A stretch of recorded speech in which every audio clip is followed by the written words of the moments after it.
दोस्तों नमस्कार, मैं आपका होस्ट दोस्त प्रदीप सैनी आपके अपने ऑनलाइन इंस्टीट्यूट में आप सभी का हार्दिक स्वागत एवं अभिनंदन है। मित्रों, आधुनिक भारत यानी मॉडर्न हिस्ट्री के सेशन को आगे बढ़ाते हुए आज बहुत ही इम्पॉर्टेंट टॉपिक लेकर आपके सामने उपस्थित हुए हैं। और टॉपिक क्या है, जैसा कि आप वीडियो में ऊपर हेडिंग देख रहे होंगे कि अंग्रेजों की कृषि एवं भू राजस्व नीति। क्या देखा? अंग्रेजों की कृषि एवं भू राजस्व नीति। अगर देखें British agriculture and land revenue policy, आज इसके बारे में हम लोग बहुत अच्छे से जानेंगे। तो चलिए वीडियो को स्टार्ट करने से पहले एक बात कहना चाहूँगा कि जो भी मित्र अभी तक पेन और कॉपी लेकर नहीं बैठे हैं वो पेन और कॉपी लेकर अपने मेज टेबल पर बैठ जाइए। पढ़ने के लिए पूरी तरह कंसंट्रेट रहिए, क्योंकि हम एक एक चीज़ को बताते रहेंगे, बोर्ड पे लिखते भी रहेंगे और साथ में आप लोग लिखते भी रहिएगा। ठीक है, आप वीडियो को 2-4 बार देख भी सकते हैं, उसका पूरा भरपूर फायदा उठाइएगा, क्योंकि वीडियो जितनी बार आप देखते हैं उतनी बार आपके दिमाग में एक समझ डेवलप होती है। जब तक आपको समझ नहीं डेवलप होगा तब तक आप कुछ नहीं कर सकते हैं। चलिए, मैं उम्मीद करता हूं कि आपको समझ भी डेवलप होगा, समझेंगे भी, और जो आप एग्ज़ाम देने जा रहे हैं उस एग्ज़ाम को क्वालिफाइड भी करेंगे। क्वालिफाइड करिएगा, फिर मैं आपसे ज़रूर मिलूंगा। चलिए, अब जैसे कि आप हेडिंग देख रहे होंगे, अंग्रेजों की कृषि व भू राजस्व नीति, British agriculture and land revenue policy. इसका मतलब ये हुआ कि जैसे हम जानते हैं कि अंग्रेज अपने भारत में आए हुए थे, काफ़ी दिनों तक उन्होंने राज्य किया, लेकिन राज करने से हमारे कृषि पे क्या प्रभाव पड़ता है इसके बारे में हम जानते हैं। देखिए मित्रों, अंग्रेजों का जो है सबसे ज़्यादा कुप्रभाव तब पड़ा ये जब जमीनों में दखल अंदाजी करने लगे, यानी हमारे भूमि में दखल अंदाजी करने लगे। ये दखल अंदाजी करने के लिए जो है कई प्रकार के नियम लाते हैं, लेकिन उस नियम के पहले हम बताना चाहूँगा मैं आपको कि ये नियम कैसे आया। जैसे मान के चलिए ये इनकी सरकार हुआ करती थी, अंग्रेज राज कर रहे थे अपने भारत में। इन्होंने क्या किया, ये सोचें कि हम अपने आप को डेवलप करने के लिए क्यों ना हम किसानों के ऊपर, यानी जो किसान है, किसानों के ऊपर जो है कर लगा दिए जाएं, यानी टैक्स लगा दिए जाएं। ठीक है, तो फिर इनके मन में आता है कि जो है टैक्स लगाए तो लगाएं कैसे हम। जी हाँ, तो इन लोगों ने अपनी एक रणनीति बनाती है, एक प्लान बनाए। उस प्लान बनाने के तहत जो है इन लोगों ने एक जो है जमींदारी प्रथा का उद्भव करते हैं। क्या? जमींदारी प्रथा का उद्भव करते हैं। ठीक, जमींदारी प्रथा का उद्भव करने के साथ जो है ये टैक्स वसूलना शुरू कर देते हैं। चलिए, अब जो मेन टॉपिक है, मेन टॉपिक पे हम चलते हैं समझाने आपको। केवल इतना जो है छोटी सी एक कहानी बताने के लिए बता रहे थे आपको, इसलिए कि आपके अंदर थोड़ा सा एक समझ विकसित हो जाए। इसमें कौन कौन से नियम थे, अच्छा चलिए बताते हैं। जैसे इन लोगों ने सोचा कि जब हम इसको शुरू करते हैं तो हमको तो कई प्रकार के नियम बनाना पड़ेगा। जी हाँ सर, बिल्कुल बनाना पड़ेगा नियम। तो इन लोगों ने कई नियम बनाए, एक के बाद एक जो है नियम बनाते रहे। तो उन्हीं नियमों को हम लोग बहुत अच्छे ढंग से पढ़ेंगे और देखिए खूब मज़ा आएगा। अगर आपके एग्ज़ाम में यहाँ से क्वेश्चन पूछ लेता है तो मैं गारंटी के साथ कहता हूँ कि आपका कोई भी क्वेश्चन यहाँ से डिडक्ट नहीं होगा। तो चलिए मित्रों, देर ना करते हुए हम स्टार्ट करते हैं। हाँ, एक बात कहना चाहूँगा कि अगर कोई भी हमारे मित्र, कोई भी हमारे विद्यार्थी इस कन्फ्यूजन में रहते हैं कि सर मॉडर्न हिस्ट्री को आप सीरियल बाय सीरियल क्यों नहीं पढ़ा रहे हैं, मित्रों देखिए, जो आपके एग्जाम के दृष्टि से सबसे महत्वपूर्ण है उस महत्वपूर्ण बिंदु को ध्यान में रखते हुए बहुत ही कम समय में हम पढ़ा रहे हैं आपको, क्योंकि आप तैयारी कर रहे हैं, आपका एक समय मिला हुआ है, दायरा उसका फिक्स है। आपको उतने में अगर मेहनत कर दिया आपने तो आप उसको क्वालिफाइड कर जाएंगे। लेकिन अगर आप सोचें कि पूरी हिस्ट्री पढ़ें, पूरी ज्योग्राफी पढ़ें, पूरी पॉलिटी पढ़ें, पूरी साइंस पढ़ें, पूरी इकोनॉमी पढ़ें, तो असंभव सी बात है। असंभव नहीं, लेकिन जटिल कार्य है, एक लंबे समय के दौरान हो सकता है। हालांकि जब आप कंपटीशन क्षेत्र में उतरेंगे तो मैं आपको बहुत अच्छे तरीके से इन्हीं सब चीज़ों को और पढ़ाऊंगा। लेकिन अभी हमको क्या करना है, अभी आप जिस बाधा जो आपके सामने लगी हुई है एंट्रेंस, उस एंट्रेंस को क्रॉस करवाना है।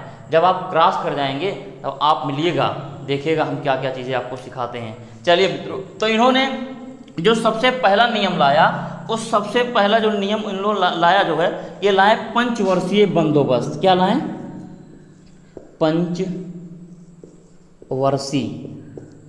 पंचवर्षीय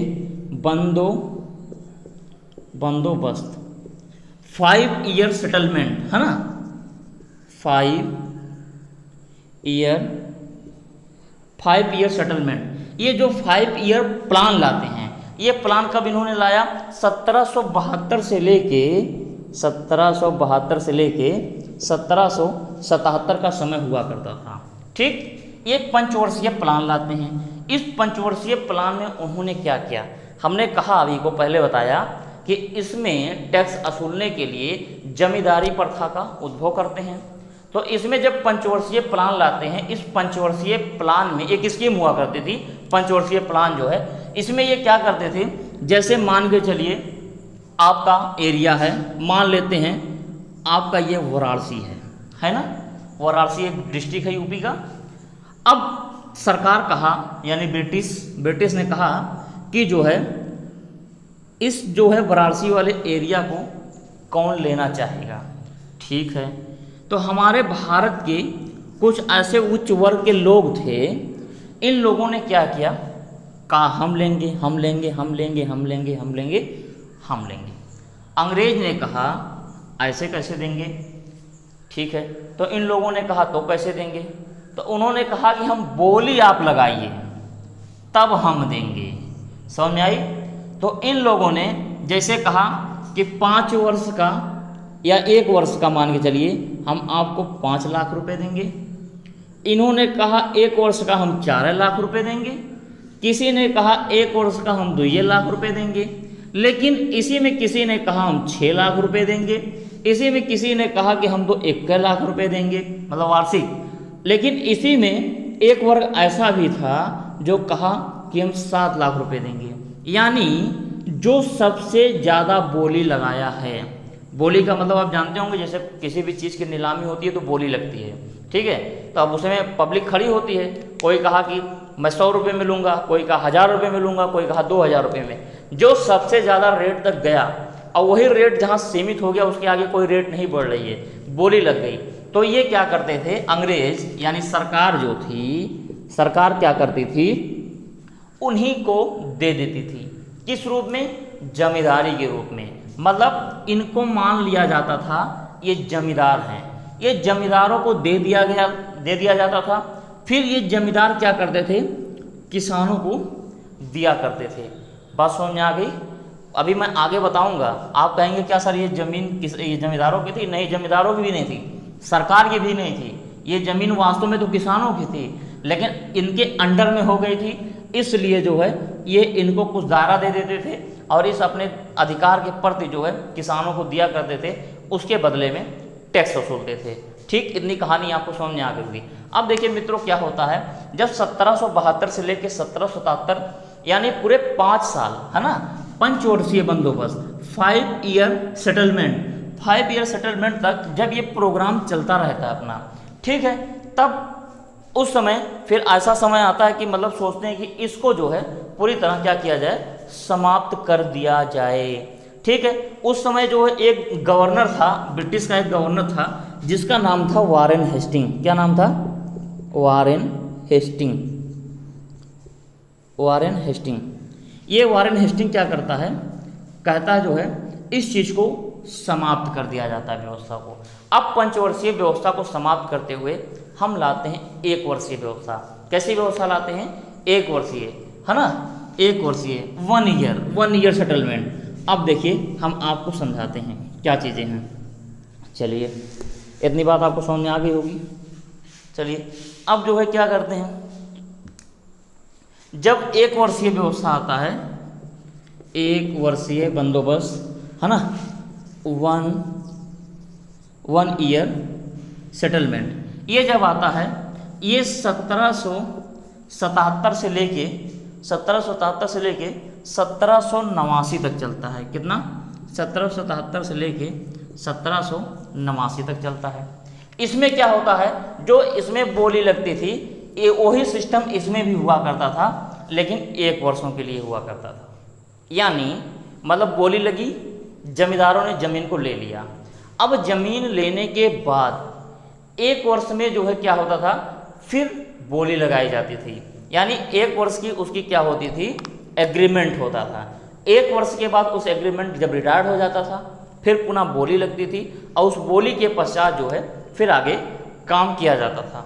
लेकिन होता क्या है मित्रों, इसी समय 1789 के समय क्या होता है, इस प्रथा को भी यानी 1 वर्षीय सेटलमेंट जो था इसको भी क्या कर दिया जाता है, समाप्त कर दिया जाता है। ठीक है, इतनी बात समझ में आ गई। तो सर क्या इसके बाद भी कोई व्यवस्था आती है? जी हाँ, वेरी वेरी इंपॉर्टेंट, जो आपके एग्जाम की दृष्टि से सबसे महत्वपूर्ण है। चलिए उसी को हम लोग देखते हैं क्या क्या व्यवस्था आई।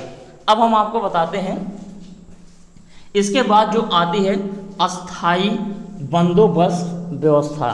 कौन सी व्यवस्था? अस्थाई बंदोबस्त व्यवस्था। चलिए हम आपको दिखाते हैं।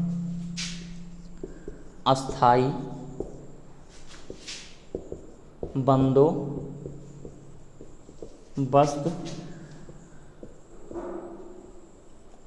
बंदोबस्त व्यवस्था।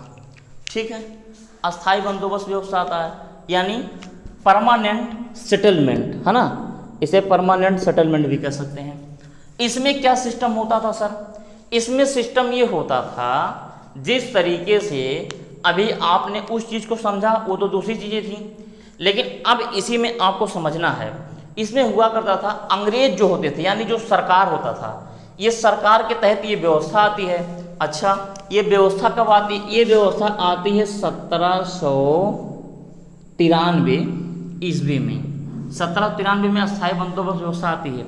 इस व्यवस्था के तहत मित्रों किया जाता है कि जो जमीन था, जमीन दिया जाता था किसानों को, सॉरी जमींदारों को, जमींदारों को दे दिया जाता था। मतलब ये सरकार थी, सरकार का मेन मकसद हुआ करता था टैक्स वसूलना, रेवेन्यू वसूलना, है ना, जिसे हम लोग कर कहते हैं। लेकिन ये सरकार सोचती है यानी अंग्रेज सोचते हैं कि हम तो डायरेक्ट एक एक किसान से कर वसूल नहीं पाएंगे, तो हम लोग क्या करते हैं, तो उन लोगों ने एक नया नियम लाया, जो कब लाया? 1793 ईस्वी में। इसे कहा गया अस्थाई बंदोबस्त व्यवस्था यानी परमानेंट सेटलमेंट। इसमें वो क्या करते हैं, इन्होंने कहा हम तो एक एक घर जाके एक एक किसानों से कर वो नहीं वसूल पाएंगे। अच्छा, इन लोगों ने क्या किया कि हमारे बीच में, हमारे भारतीयों में एक ऐसे बुद्धिजीवी वर्ग को चुना कि उस बुद्धिजीवी वर्ग को जब चुन लेंगे, उस बुद्धिजीवी वर्ग से क्या होगा, किसानों से आसानी से वसूल लेंगे। ठीक है, ये क्या करते हैं, जमींदारी प्रथा लाते हैं। कैसे प्रथा? जमींदारी यानी अस्थाई बंदोबस्त व्यवस्था के तहत जो है एक आता है आपका जमींदार। ये जमींदार मित्रों कौन हुआ करते थे? ये जमींदार हुआ करते थे भारतीय। कौन हुआ करते थे? भारतीय। लेकिन इनके ऊपर कौन हुआ करता था? इनके ऊपर हुआ करते थे अंग्रेज। हम फिर से बना के लिख दें, ग्राफिंग बना दें, ग्राफिंग आपको अच्छे समझ में आएगी तब। चलिए अब हम आपको ग्राफ के माध्यम से समझाते हैं। पहले हुआ करते थे कौन? अंग्रेज यानी ब्रिटिश। इसके नीचे मित्रों जमींदार हुआ करते थे। कौन? जमींदार। ये जमींदार तो अपने भारतीय होते थे, लेकिन ये बुद्धिजीवी वर्ग था जो क्या करता था, अंग्रेजों के साथ मिलके अपने किसानों से चापलूसी किया करते थे। अब ये अंग्रेज क्या करते थे, अंग्रेजों ने कहा भाई ये एरिया तो हम आपको दे दिए, अब आपका काम क्या है, आप कर वसूलेंगे और कर वसूल के जो है हमें देंगे। इन लोगों ने क्या किया, ये कर वसूलते थे किससे? किसानों से। किसानों से, ठीक, ऐसे ऐसे मान लेते हैं, अलग अलग किसान बना देते हैं। समझ आ रही है? मतलब अंग्रेज लेते थे इनसे और ये किससे लेते थे? किसानों से। ऐसे समझिएगा, किसान जो टैक्स देते थे जमींदार को देते थे, और जमींदार जो टैक्स देता था किसे देता था? अंग्रेजों को दिया करता था। ठीक है, इतनी समझ में आ गई। लेकिन जो मेन पॉइंट समझने वाली बात वो इस चीज़ को समझिए, ये जो जमींदार अंग्रेज को देते थे, जमींदार जो अंग्रेज को देते थे, इसे हम लोग कहते थे कर। क्वेश्चन पूछता है मित्रों, यहाँ से पूछता है कर व्यवस्था अंग्रेज किसानों के मध्य थी या अंग्रेज जमींदारों के मध्य थी। कई बार एग्जाम में पूछा गया है और आपके आने वाले एग्जाम में भी गारंटी के साथ कहता हूं कि पूछेगा जरूर। मेरा बताने का मकसद इतना है, अगर पूछ लेता है तो आपका कोई भी क्वेश्चन डिडक्ट ना होने पाए। तो चलिए मित्रों, अब आप कहेंगे कि सर जब अंग्रेज मतलब जमींदार के अंग्रेज को देते थे तो इन्हें कर कहते थे, लेकिन जब किसान जमींदार को देता था तो इसे क्या कहते थे? ये कहते थे लगान। क्या कहते थे? लगान कहते थे। बात समझ में आ गई? तो कर और लगान में अंतर इतने है, लेकिन एक चीज इसमें और बता रहा हूं। जैसे हुआ क्या करता था कि जो ये अंग्रेज होते थे और ये जमींदार जो हुआ करते थे, इनका दायरा फिक्स होता था। दायरा फिक्स होने का मतलब, जैसे एक जमींदार है कोई राम नाम का, ठीक, राम नाम का कोई जमींदार है। अब इस जमींदार से कहा गया ये 50 एकड़ की जमीन है, इस 50 एकड़ के आप जमींदार हैं। अब ये 50 एकड़ में अलग अलग किसान होंगे, बहुत से किसान होंगे। ये अंग्रेज कहता था इस 50 एकड़ के बदले में आप हमें 1 करोड़ रुपए दे देंगे, ठीक है। अब ये जमींदार क्या करते थे? यहाँ से 1 करोड़ नहीं वसूलते थे, यहाँ से भारी भरकम रकम वसूलते थे। मतलब किसानों का सीधा जमींदार क्या करता था? शोषण करता था, बहुत बुरे तरीके से शोषण करता था। इसका मतलब जमींदार जो किसानों से वसूलते थे, इनकी कोई निश्चित दायरा फिक्स नहीं होता था, बल्कि जो जमींदार अंग्रेज को देते थे उसका दायरा क्या हुआ करता था? फिक्स हुआ करता था। बात समझ में आ गई? अगर समझ में आ गया हो तो थम्स अप करके जरूर बता दीजिए। अच्छा, अब इसमें एक चीज़ है, अब आपको बताते हैं। अब ये चीज़ आपको समझ में आ गया होगा, अंग्रेज जमींदार के बीच में कौन सा व्यवस्था थी? कर व्यवस्था थी, कर देते थे। लेकिन जमींदार और किसान के मध्य क्या व्यवस्था थी? ये व्यवस्था थी आपकी लगान की।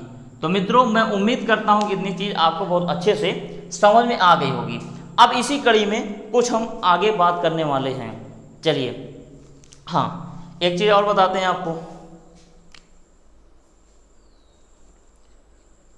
स्क्रीनशॉट आप ले लीजिए, बताते हैं।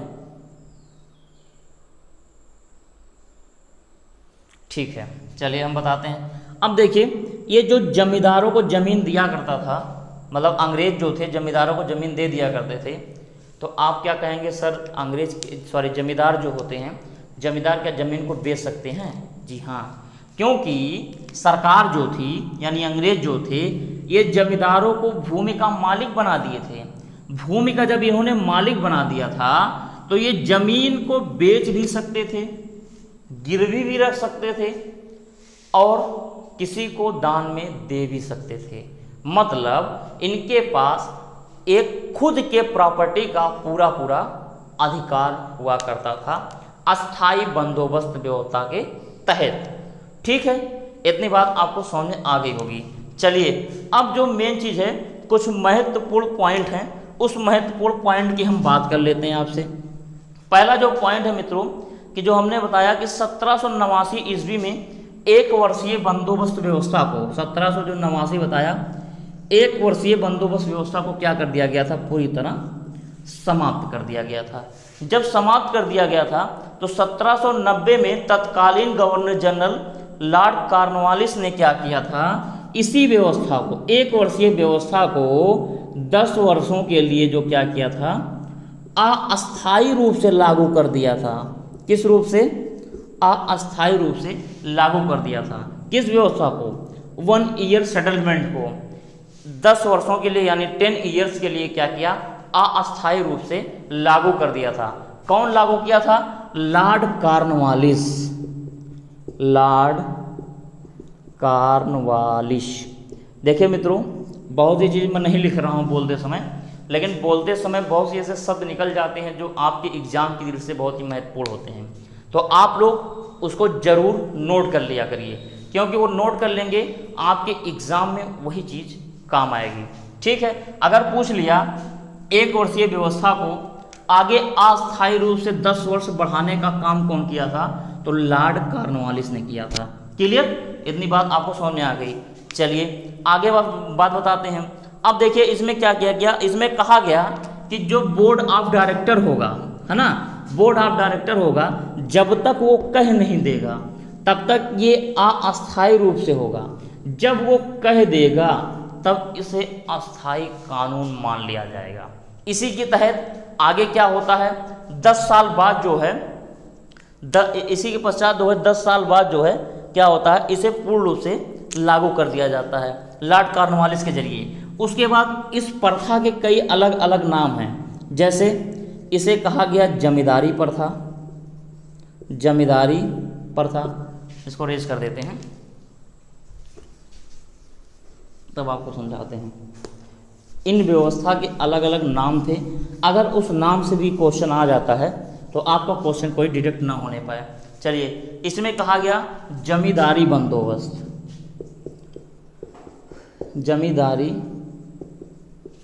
बंदोबस्त। दूसरा क्या नाम दिया गया, मालगुजारी,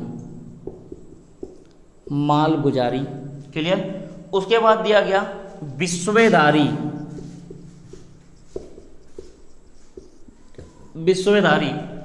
अगला दिया गया इस्तमरारी, इस्तमरारी। ये अस्थायी बंदोबस्त व्यवस्था के अलग अलग नाम हुआ करते थे। मित्रों इस चीज़ को आप बहुत अच्छे से जानिएगा। मैं उम्मीद करता हूँ कि ये सेशन आपको बहुत अच्छे से समझ में आ गया होगा, किसी भी प्रकार की इसमें कोई दिक्कत नहीं होगी। लेकिन हाँ, जब ये अस्थायी बंदोबस्त व्यवस्था चल रहा था, यानी जमींदारी प्रथा का उद्भव हुआ, जब ये चल रहा था आगे, इसमें इसके तहत एक नियम भी बना दिया गया था। ये नियम वंशानुक्रम होगा। कैसा होगा, वंशानुक्रम होगा। जैसे कहने का मतलब आपके पिताजी जमींदार बने तो आने वाले समय में आप हैं, आप भी जमींदार होंगे। आने वाले समय में फिर आपका लड़का होगा, वो भी जमींदार होगा। फिर आने वाले समय में अगले का लड़का होगा, वो भी जमींदार होगा। मतलब वंशानुक्रम ये सिस्टम जो है क्या होगा, चलता रहेगा। ऐसा इस व्यवस्था के अंतर्गत जो है बताया गया था।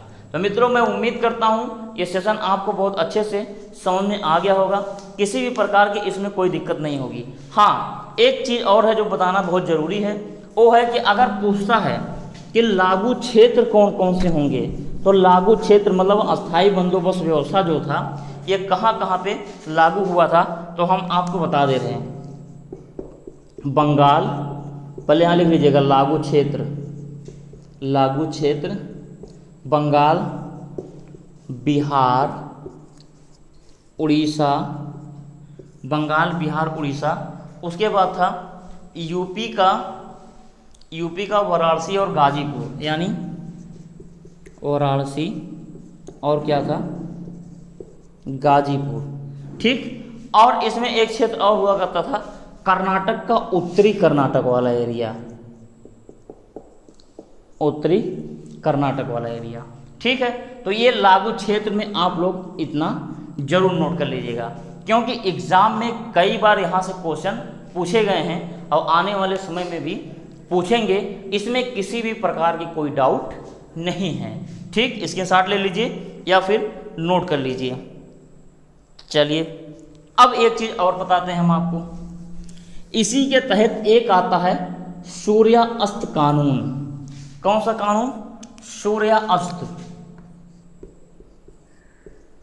सूर्यास्त कानून, कानून। ठीक है, अब आप कहेंगे सर ये कौन सा कानून था। जी हाँ, बताते हैं। ये 1794 में आता है कानून। इस कानून के तहत जो है सरकार ने यानी अंग्रेजों ने ऐसी व्यवस्था लाई कि सूर्य अस्त होने तक आपको कर चुका देना है, अन्यथा हम आपको ज़मीन से बेदखल कर देंगे। समझिए, जैसे मान के चलिए 30 जुलाई का समय हुआ करता, मतलब मान लेते हैं महीने का 30 तारीख। अंग्रेजों ने कहा जमींदारों से कि महीने का जो लास्ट 30 तारीख होगा, इसको कोई भी डेट हम लोग डिसाइड कर सकते हैं, 30 तारीख जो होगा उस तारीख को आप क्या करेंगे, कर जो है चुका देंगे।